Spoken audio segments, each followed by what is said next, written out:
Première compréhension, ça va. Mais on fait le youn. Oui, c'est demander à.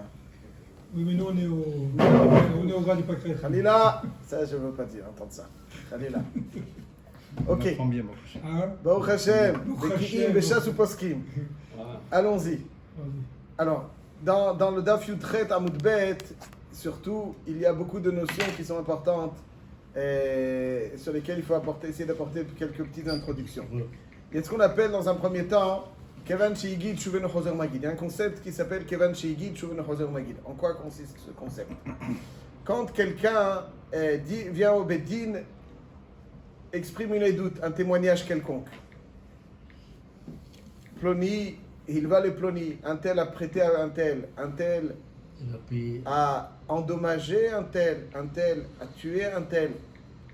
Et au bout de 2 jours, il revient au Beddin, il dit franchement, ce que j'ai dit, c'était pas bon. Kevan Shehigid, Shuven Choser Magid. C'est un chidouch. Ça veut dire qu'une fois que tu as dit quelque chose, tu ne peux pas te rétracter. Imlo Yagid Venasa Avono, c'est Kevan Shehigid, Shuven Choser Magid. Puisqu'il a dit quelque chose, alors déjà il ne peut plus être Choser. C'est-à-dire que lui, si. Kevan Shehigid, Shuven Choser Magid. Donc si par exemple, Rouven et Shimon disent quelque chose et 2 jours après, ils viennent témoigner du contraire. On ne les croit pas. Vous avez témoigné, c'est fini. Si, par contre, il y a 50 édimes qui viennent les contredire, 50 contre 2, 50 ou 100, qui viennent les contredire et ils disent que Rouven n'a pas tué Shimon, etc. Le din est que c'est très kéléguetré, c'est-à-dire la force de 2 édimes est équivalente à celle de 50 ou 100 édimes. Il n'y a aucune différence. Donc, mais là, c'est un safek, on ne sait pas. Ça, c'est donc la seule façon de déstabiliser une édoute complètement. Donc, une édoute ne peut pas être déstabilisée ni par celui qui l'a exprimé, ceux qui l'ont exprimé, parce que Kevan Shigit Shuven Choser Magid ne peut pas être déstabilisé par d'autres témoins. La seule façon, c'est ou bien à l'idée Hazama, c'est-à-dire si on leur dit vous étiez là-bas, mais il ne s'est pas passé, ça c'est un crachat. Un crachat, c'est 2 contre 2. Si je parle sur eux, ça veut dire sur leur personne, et je dis qu'ils étaient avec nous ailleurs, ou bien je dis qu'ils sont psoulim. Il y a 50 qui viennent et qui disent ceux-là, c'est des joueurs de poker. Ils ne peuvent pas être témoignés. Pardon? Ils jouent au dé. Voilà. Ils ne peuvent pas témoigner. Au casino. Si vous étiez venu hier à Shabbat, vous n'aurez pas prononcé cette phrase de casino. J'étais là, toi, c'est ma fille. Oui, mais c'est un goufa caché, Quand on a un bêta midrash de cette envergure, on ne va pas chez les filles. Ça nous chidouche. On reste là pour la Torah. La Torah, elle est plus que la fille. La fille. Quand sa sœur du Gon de Vilna, qui n'a pas vu pendant 20 ans ou 30 ans, elle lui dit écoute ma sœur, bonjour, je t'aime, mais on se verra là-haut parce que là maintenant, chaque instant, c'est de la Torah, chaque instant. Si aujourd'hui on passe notre temps à aller là et là, la Torah maté aléa. Qu'est-ce que la Torah va devenir? Torah, c'est aujourd'hui, c'est tout ce qui nous reste. Elle a nous shiur et la Torah azot. Ceci étant, donc je vous corrige juste pour dire très rapidement, le casino c'est comme le loto, c'est pas bon, c'est pas moral, c'est un attrape-nigo, c'est une drogue, tout ce que vous voulez. Mais c'est pas du vol. C'est pas la même. C'est pas du vol. C'est pas la même. Parce qu'on joue 10 € une fois par semaine. Et il peut, dans le casino, ceux qu'il a, il peut les mettre. C'est pour ça que je dis, c'est pas assourd, mais le problème est que c'est une drogue. Ceci étant, si on vient donc être possède une édoute, alors des édim, si on leur dit voilà vous êtes des voleurs, etc., là ils n'ont rien à faire. Là, ils ne peuvent pas témoigner, on n'est pas. C'est-à-dire quoi on n'est pas? On ne peut pas témoigner sur soi, donc là c'est possède tout. Ça c'est donc la façon dont on peut, Azama, possède les doutes. C'est la seule façon pour déstabiliser des édim. Sinon ça reste à crachat, et c'est 2 contre 100 ou contre 1000. Ils sont équivalents. Attends. Ça, c'est le deal. Même des dîmes eux-mêmes ne peuvent pas se déstabiliser. Non, imaginons qu'Aed, il est en plein milieu de l'enquête. Et qu'en plein milieu de l'enquête, il dit ça y est, non, finalement, il a dit ça et doute. Mais l'enquête, on va l'enquêter, on va lui poser certaines questions. Comment c'était, à quel endroit, à quelle heure, et comment il l'a tué. Il y a des khakirot et bdikot, il y a plein de choses qu'on va poser comme question pour voir s'il est fiable ou pas. Et en plein milieu de la khakira, il dit finalement ce que j'ai dit c'est du mytho. Est-ce que oui ou non, on accepte? Ou bien il a dit, une fois qu'il a dit. Alors la réponse, elle est que tant qu'on est dans la hakira, il peut se rétracter. Il peut se rétracter, on va le voir. Tout ce qui, quand on a achevé la hakira, c'est fini. Quand tu as achevé la hakira, là-dessus, peut plus se rétracter. Mais tant qu'on est dans la hakira, en train de lui poser des questions, donc la édoute n'a pas été enregistrée. Lorsqu'elle est enregistrée, elle est retenue, elle est dure comme fer. Lorsqu'elle n'est pas enregistrée encore, c'est-à-dire qu'on est encore en train d'enquêter si oui ou non il est fiable ou pas, il peut se rétracter. Ça c'est digne de Kevan Shehigid, Shuv eno choser ou Magid. Maintenant la question elle est comme ça. Quand on sait que Kevan Shehigid, c'est lorsque un témoin exprime une édoute oralement. Ma'adin, quand un témoin n'a pas exprimé oralement la édoute, mais il a juste signé sous un shtar, donc il y a un contrat ou quelque chose qui décrit un prêt ou qui décrit autre chose, et il a signé. Et finalement, il va dire Kevan Shehigid, en fait, finalement, j'ai signé, c'était un mytho. Il m'a demandé, j'ai signé. Voilà. Est-ce que le din de Kevan Shehigid, Shuv eno choser ou Magid, n'est en vigueur que dans Haggadah, ou le din de Kevan Shehigid, Shuv eno choser ou Magid, il est en vigueur même dans une signature? C'est l'un des thèmes de la Sugya dans Ktuvot Daf Yutret Amud Bet. La Mishnah nous rapporte la chose suivante. Il dit, la Mishnah dit comme ça. Aedim shamru ktav yadinu ze, aval anusim ayinu, ktanim ayinu, psule edut ayinu, ktav yadinu ze. Aval anusim ayinu, ktanim ayinu, psule edut ayinu, are elu neemanim.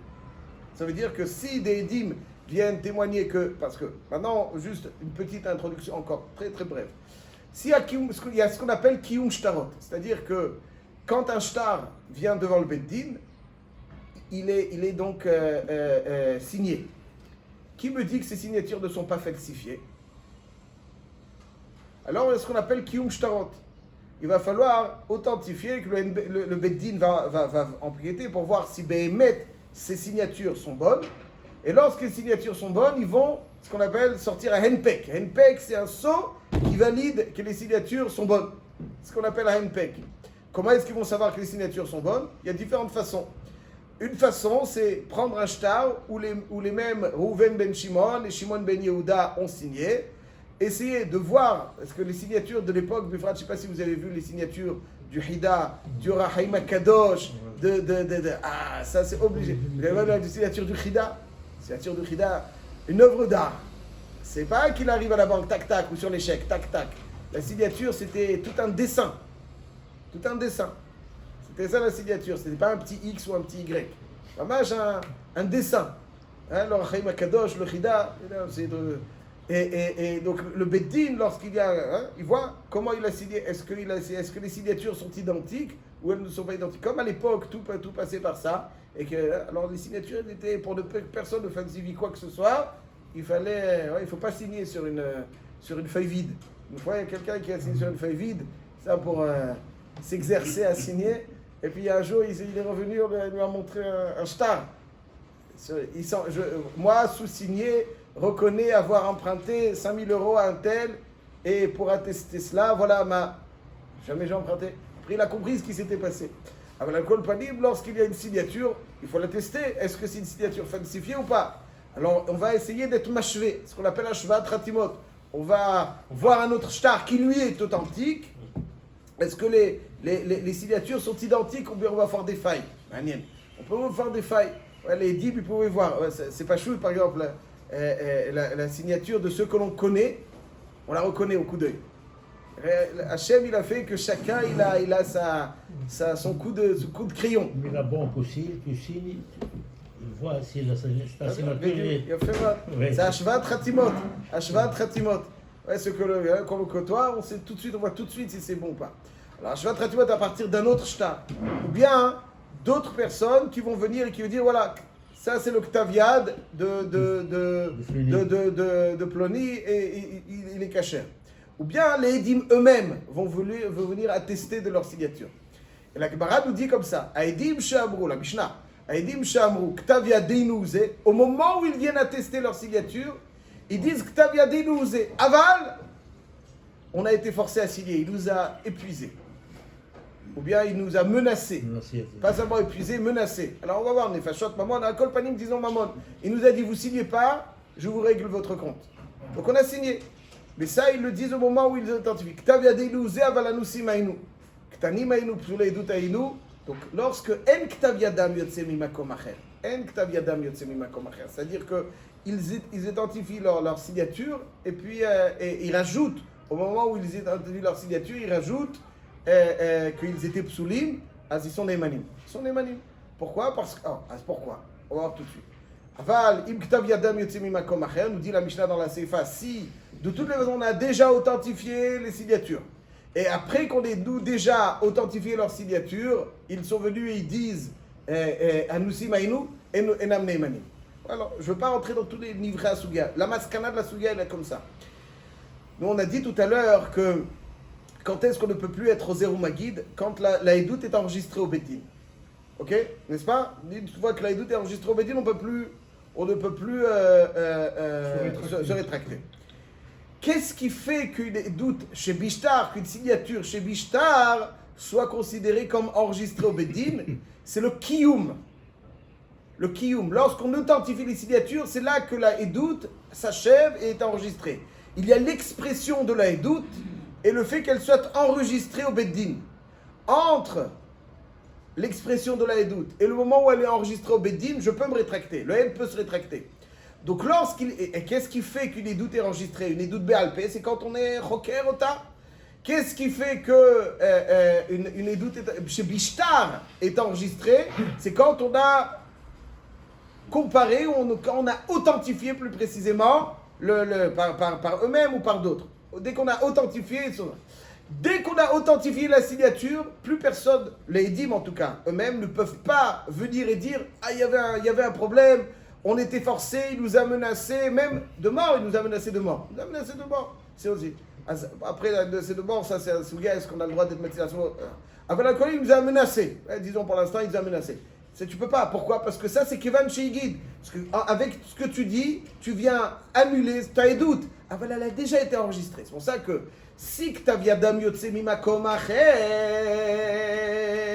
alors on a déjà authentifié la Khatima. Si tu as authentifié la Khatima, c'est comme si Nerkera Edoutan Bebeddin. C'est comme si on avait achevé l'enquête au Beddin. Et donc les Edim ne peuvent plus rajouter quoi que ce soit pour déstabiliser leur signature. Par contre, c'est-à-dire qu'on n'a pas authentifié encore les signatures. Et c'est eux seulement qui viennent dire Ktavia Deinu Ze. C'est au moment où ils sont Mekaimim leur signature, ils rajoutent. Il n'y a pas de Kevan Sheigid, Shuveno Choser ou Bagid. Parce que à aucun moment le témoignage écrit, signé, a été enregistré, puisque eux-mêmes, c'est eux-mêmes qui disent Ktavia Deinu Ze. Avant cela, il n'est pas enregistré. Ktavia Deinu Ze, et il rajoute tout de suite après Anusim Ainu. Donc, il n'y a jamais une Edout enregistrée. Donc, il n'y a pas le Choser ou Bagid. C'est ça, d'après la Maskana, la Halacha, c'est ça la différence entre la Reisha de la Mishnah et la Seifa de la Mishnah. Edim Shamru, Ktavia Deinu Ze. Ça veut dire c'est eux qui disent Ktavia Deinu Ze. C'est eux qui viennent authentifier leur signature. Aval Anusim Ainu, immédiatement après qu'ils disent Ktavia Deinu Ze, ils rajoutent Anusim Ainu. Ktanim Ainu, Psulei Edut Ainu, Neymanim. Pourquoi? Parce qu'il n'y a pas Kevan Sheigid. Pourquoi il n'y a pas Kevan Sheigid? Parce que c'est maintenant d'un seul trait. Chazak Obaour dit Ktavia Deinu Aval Anusim. Et là-dessus, il n'y a pas Kevan Sheigid. Puisque comme on a dit la règle d'or de Kevan Sheigid. Avant d'enregistrer. Voilà, avant d'enregistrer, merveilleux. Avant d'enregistrer, une fois qu'ils n'ont pas encore enregistré, ils disent Ktavia Deinu. Donc le Bedin, ils disent ok, on entend, est-ce qu'il y a des mots Ktavia Deinu, Aval Anusim Ainu. Ils n'ont pas enregistré encore la Edout, donc ils peuvent rajouter Anusim Ainu, Psulei Edut Ainu, Ktanim Ainu, Psulei Edut Ainu. Aval. Celui qui connaît la halacha, il est un peu ramaille et tout ça, il va dire ça, il est sorti. Quoi? Mais il faut faire attention, si par exemple il y a quelqu'un si on a déjà authentifié les signatures, On a déjà. C'est notre signature, mais on a été. Mais parce qu'avant cela, attention. Avant cela, on n'a pas authentifié encore les signatures. Avant cela, on n'a pas authentifié les signatures. Si. Alors, imaginons, il y a une signature qui vient chez le Bedid avec Rabbi Shimon, Rabbi Moshe Alevi et Rabbi Avraham Akawa. Moi, je regarde, je truc, ok, c'est bon.